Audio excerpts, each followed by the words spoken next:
dari konten podcast mubahalah kedua orang, terus akhirnya yang membawa mereka ke persidangan hari ini itu menimbulkan pro dan kontra di masyarakat, di medsos, di dunia maya. Saya tanyakan kepada saudara, dunia maya ini apakah sudah menjadi representasi dunia nyata pada saat ini? Sebelum itu saya tanya dulu, pro dan kontra itu baik nggak ada di dunia maya? Boleh, ada. Baik atau tidak? Pro kontra itu kalau misalnya sekarang kita melihat tidak ada saling mencaci maki, saling kebencian, normal-normal saja nggak apa-apa, ahli. Oke, Karena di sini menimbulkan antara mereka, mohon maaf, mereka yang pendukung pemerintah dalam arti ini Presiden Jokowi dengan mereka yang kontra pemerintah, itu terjadi debat kusir yang tidak tahu jeluntrungannya, alurnya selesainya kapan, malah timbulnya perpecahan, kebencian kayak gitu. Menurut saudara hal ini itu sudah representasi di dunia nyata apa belum? Saya terangkan Dunia pelan-pelan maya, ya, Pak Jaksa ya. Perlahan. Tolong penonton tenang, penonton tenang. Pelan-pelan. Pertama, you pakai istilah pro kontra. Pro kontra itu maksimal yang satu puji, yang satu caci. Kalau dua-dua puji itu hanya pro-pro.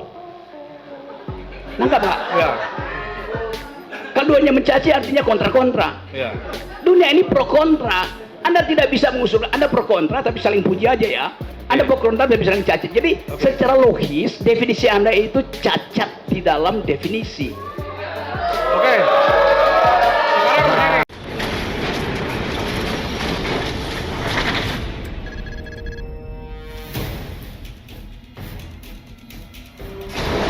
Tanyakan tadi. Ya, jadi itu pertanyaannya. Apakah itu suatu bentuk kebohongan? Atau kedunguan? Ya, karena tadi ahli juga menyampaikan beberapa kali perkataan Ya kan, kedunguan dan sesuai kebodohan. logika, logik. Oke. Nah, terus itu dungu Oke. segala macam. Makanya saya- Yang disampaikan Pak Jaksa pendapat tadi mereka itu gimana? fakta Itu selama hasil persidangan. dalam Oke. Pak Joko Wahyudi yang dituduh Oke. ijazah SMA-nya hilang dicuri oleh Pak Jokowi, tapi dihadirkan. Ijazahnya tidak hilang. Oke, nanti ada giliran saudara terdakwa, oke, tenang dulu. Gimana pendapat tenang dulu, saudara? tenang dulu. Gimana Oke, pendapat oke, saudara? pendapatnya ahli ini hanya berpendapat, monggo pendapat saja, oke. Sekali lagi saya ingatkan di sini, meskipun ahli ini ahli filsafat, tetap sifatnya netral, hanya memberikan pendapat. Soal pendapat ahli, sebentar, nggak bisa, sebentar, bisa, ya, sekali lagi saya ingatkan, kalau saudara berteriak-teriak terus saya suruh dikeluarkan dari sidang, oke? Oke. Oke. Gimana pendapat Sebentar.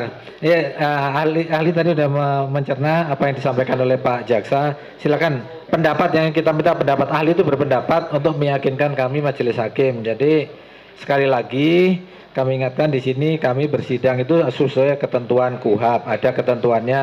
Kami juga bertanggung jawab terhadap undang-undang, juga bertanggung jawab terhadap Tuhan Yang Maha Esa. Jadi nanti saya pikir di sidang ini jangan lagi ada saling menuduh, misalnya penasihat hukum menuduh jaksa begini, jaksa menuduh penasihat begini. Tidak usah saling menuduh, kita silakan aja saling membuktikan ya. Nanti dari beberapa saksi dan ahli yang dihadirkan, kami akan menilai. Mudah-mudahan kami diberikan pencerahan lah. Ya. Silakan ahli, silakan. Oke, terima kasih. Berpendapat ya, pendapat tadi kan pendapat dari sisi pertanyaan penasihat hukum, sekarang pendapat dari sisi fakta yang disampaikan oleh jaksa, bagaimana menurut ahli mengenai kedunguan dan kebodohan tadi. Oke, terima kasih Pak Hakim. Di awal saya terangkan bahwa hoax itu bukan kejahatan. Karena dia punya fungsi untuk memancing opini publik. Terutama di negara-negara yang tersumbat kanal-kanal informasi, kita bikin hoax saja. Lain kalau negara ini terbuka, nggak ada orang yang bikin hoax. Jadi dibalik, kenapa hoax muncul? Karena informasinya tertutup, itu soalnya. Yang ada di undang-undang itu urusan saudara itu. Jadi satu poin. Yang kedua, kasus ini dari awal kasus politik. Bukan, karena yang dipersoalkan ada tokoh politik namanya Joko Widodo yang adalah presiden. Kalau Joko Widodo yang saya temuin tadi di sekolah 26 yang nggak ada soal, ngapain? Justru karena tadi prinsip noblesse oblige, maka seluruh mata itu mesti diarahkan dengan kecurigaan penuh pada Jokowi. Itu dasarnya. Standar berpikirnya begitu. Anda tidak hadapi seorang warga negara terhadap warga negara yang lain, enggak, terhadap kedudukan noblesse oblige dari presiden. Artinya kita ingin presiden itu can do no wrong. Enggak boleh salah presiden itu. Enggak boleh ada cacat dia itu. Karena itu kita bersihkan. Termasuk kecurigaan. Kenapa? Saya juga mencurigai, kenapa seseorang yang lulus dari universitas tidak bisa berpikir abstrak? Coba. Tidak bisa berpikir konseptual. Maka saya curigai. Jawab pertanyaan saya tadi. Ketika saya menjelaskan tadi kasus itu tadi, jawaban saudara gimana? Oke. Ya. Karena memang Sesuai filsafat. logika apa tidak? Ya, memang kalau filsafat begini memang, Oke. Jadi karena ini ahli filsafat, jawabannya ya Oke. filsafat. Ya, silakan. Tolong penonton diam. Tolong ya tertib ya, penonton tertib ya. Saya ingatkan penonton tertib ya. Ini sidang, tolong ya. Silakan dilanjutkan Pak Jaksa, silakan. Ya, oke. Ya. Menurut filsafat ya, saudara ahli kayak gitu, pemberitaan apapun, penyebarluasan informasi apapun kayak gitu kan, sebelum ada keyakinan atau data yang terverifikasi, kan tidak boleh istilahnya menyebarkan itu suatu kebohongan atau melakukan tidak sesuai data kayak gitu. Karena itu menyangkut kredibilitas seseorang kayak gitu. Menurut pendapat ahli gimana? Itu yang saya bantah dari tadi, nggak ada kredibilitas seseorang di situ. Presiden nggak punya kredibilitas sebagai manusia yang punya jabatan publik. Apa kredibilitas presiden? Dia dipilih rakyat supaya meneruskan kepemimpinan. Dia juga bisa dijatuhkan rakyat. Apa kredibilitasnya? Intinya Anda mesti paham, di dalam hukum, person in law, yang adalah human dignity. Oke, saya lanjutkan ya. Bahwa dari konten podcast mubahalah kedua orang, terus akhirnya yang membawa mereka ke persidangan hari ini, itu menimbulkan pro dan kontra di masyarakat, di medsos, di dunia maya. Saya tanyakan kepada saudara, dunia maya ini apakah sudah menjadi representasi dunia nyata pada saat ini? Sebelum itu saya tanya dulu, pro dan kontra itu baik nggak ada di dunia maya? Boleh, ada. Baik atau tidak?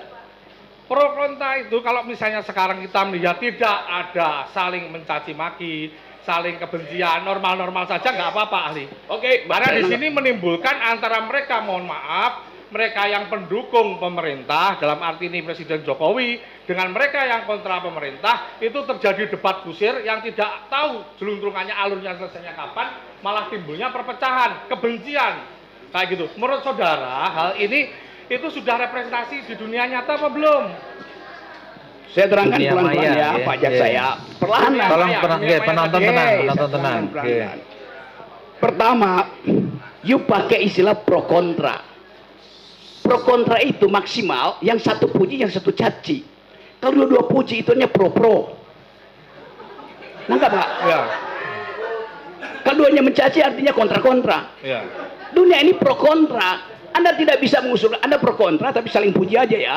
Anda pro kontra, tapi saling caci. Jadi, secara logis, definisi Anda itu cacat di dalam definisi. Oke. Sekarang begini. Tenang, sekali lagi tenang, tenang. Oke. Tenang, Saya mikir pro kontra tadi, saya mengatakan bahwa saya ingin saya tanyakan kembali lagi. Dunia maya menurut saudara ahli ini merupakan representasi dunia nyata apa tidak? Dunia maya itu, perhatikan ya kalimat saya, sesuatu yang diupload ke dunia maya mengalami abstraksi. Anda nggak bisa lihat. Kalau saya bilang bangsa tuh Jokowi, Anda akan bilang Anda maki. Orang itu lagi berbaring memaki-maki, kalimatnya bangsat, tetapi sebetulnya dia lagi gembira. Bagaimana you cari representasinya itu? Itu hanya bisa dibaca dengan metode dalam ilmu hukum namanya hermeneutics of suspicion. Oke. Pernah belajar itu nggak? Oke. Sekarang begini. Sekali lagi saya peringatkan penonton ya, tolong jangan teriak-teriak. Ini sidang ya. Mohon saudara ahli ingat-ingat. Tolong kembali, dihormati ya. sidang ini. Saudara ahli ingat-ingat kembali. Ini kutipan yang saya tanyakan kepada saudara. itu dalam kapasitas ketika pada waktu itu saudara pernah menjadi saksi dalam persidangan Ratna Sarumpait? Pernah? Saksi Ratna Sarumpait di perkara yang bersangkutan. Ini tadi yang saya tanyakan itu hanya sekedar bahwa saudara konsisten atau tidak di sini, karena saudara memberikan pernyataan di situ. Apa? Dunia maya pada waktu itu merupakan representasi dunia nyata. Saudara. Anda tahu arti representasi? Saudara mengatakan itu enggak? Iya betul. Ya betul, cukup. Bentar. Cukup. Anda tahu nggak representasi itu bukan identitas primer. Oke. Namanya representasi. Saya tanyakan sudah dijawab. Ini saya melanjutkan pertanyaan yang lain. Oke. Ini Lanjut, pertanyaan lanjut. Sekali lagi saya ingatkan, tolong yang teriak itu dikeluarkan. Karena ini keterangan saudara pada waktu Supaya biar mati. Ini. Yang tadi sekedar itu ya cuma sekedar yang Anda bacakan, panjang lebar saya terangkan di situ. Ini saya kutip. Oke, ini ya. panjang lebarnya. Timbul pro kontra di masyarakat, di medsos, di dunia maya. Terus saudara menjelaskan dunia maya menurut saudara itu pada waktu itu representasi dari dunia nyata. Saya hanya menanyakan itu aja. Apakah itu pernyataan saudara pada waktu itu? Apakah itu pernyataan sepenggal apa selengkapnya? Loh, itu sudah istilahnya sudah kami lihat bahwa posisinya lengkap seperti itu. Kami mengutipnya lengkap. Saya terangkan pada waktu itu, Anda hanya bisa mengakses dunia maya sebagai representasi. Bisa bedain nggak? Dengan mengatakan sebagaimana? Oke, silakan saudara berkelit juga enggak apa-apa. Ini kemudian Ini memang jawaban filsafat seperti ini, Pak Jaksa. Izin yang mulia, Nggih. mohon ini ahli yang kami hadirkan. Nggih. Kalau saudara jaksa tidak sependapat, silakan cari pertanyaan yang jawabannya diduga Nggih, sependapat. Oke. Tapi Nggih. saya tidak terima ahli kami dinyatakan Nggih, demikian, nggih. tidak dalam forumnya. Sebentar, gantian. Sebentar. Dan justru ini mengkonfirmasi Sebentar, dendam nggih. seorang jaksa. Enggak, gini, sebentar. Dendam di- Semua punya hak yang sama. Tolong, siapa yang berteriak itu tolong keluarkan. Yang berteriak itu keluarkan yang suka berteriak itu keluarkan. Dari tadi saya memperhatikan penonton tidak tertib, keluar masuk saya Tolong nanya. jangan berteriak ya, dukung Nggih. kami dengan tertib. Kalau memang mendukung silakan dengan tertib. Kita lihat sidang-sidang di tempat lain itu bisa tertib, kenapa di sini tidak? Nggih. Terus ini dua Nggih. pertanyaan terakhir ahli ya. Oke, silakan Pak Jaksa. Nggih. Dalam konteks kekinian atau masa kini bahwa memaknai keonaran atau onar itu kan tidak dalam artian yang sempit karena dengan majunya teknologi dan perkembangan zaman, ya kan? Yang ingin saya tanyakan, apakah keonaran atau keributan itu di dunia maya, medsos tadi, seperti yang saudara pernah saya tanyakan tadi, itu harus sifatnya itu harus fisik? Itu pertanyaan saya. Harus fisik atau enggak? Huru hara, pukul-pukulan, Maya. bakaran kayak gitu, keributan di dunia medsos, maya antara pro kontra, itu apakah bisa memenuhi kualifikasi keonaran atau onar? Itu namanya faulty reasoning, namanya red herring gitu. Anda Bisa di Indonesia kan? bisa, Anda bisa. Saya ajarin Nah, sedikit. istilah filsafat saja harus diterangkan. Saya ajarin sedikit ya. Nggih. Ini lagi sibuk orang nyari kambing hilang itu. Tiba-tiba sebelah sana datang tukang jual obat bilang bahwa saya jual obat yang bisa saudara masuk surga. Maka Anda pindah dari kerumunan ini, pindah ke situ. Itu namanya red herring. Mengambil atensi lain dari hal yang lagi dipercakapkan. Anda lakukan faulty argument itu. Anda sendiri bilang itu dunia maya. Lalu Anda bilang mesti ada kegiatan fisik nggak di dunia maya? Bagaimana mungkin dunia maya ada kegiatan fisik? Kan saya melihatnya kan itu kan tidak boleh dimanai sempit sekarang dengan perkembangan teknologi dan begitu. Sudah, nggih. Sebentar. Ini Nggih. terakhir ini, Nggih, saudara silakan Ali, terakhir. ya. Nggih, monggo. Dari saya. Nggih. Ini kembali lagi tentang keonaran tadi, pro kontra, ya. Dari segi bahasa, menurut saudara, apakah bentuk suatu keonaran atau onar? Terus Ini berikutnya, filsafat, ahli filsafat ya, ini. Dari segi kegaduhan di filsafat. medsos, apakah bisa diartikan sebagai bentuk keonaran? Itu aja penegasan saja. Penegasan, nggih.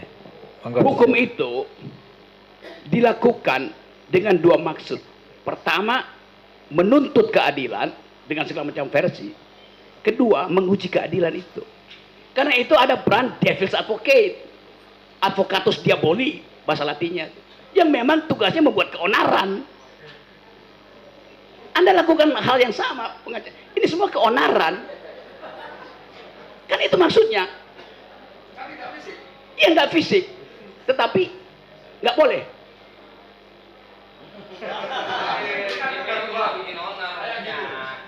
Yang Anda maksud keonaran itu kalau menyebabkan akibat material.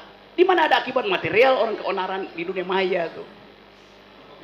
You are playing that Saya cukup, Pak Jaksa, ada lagi.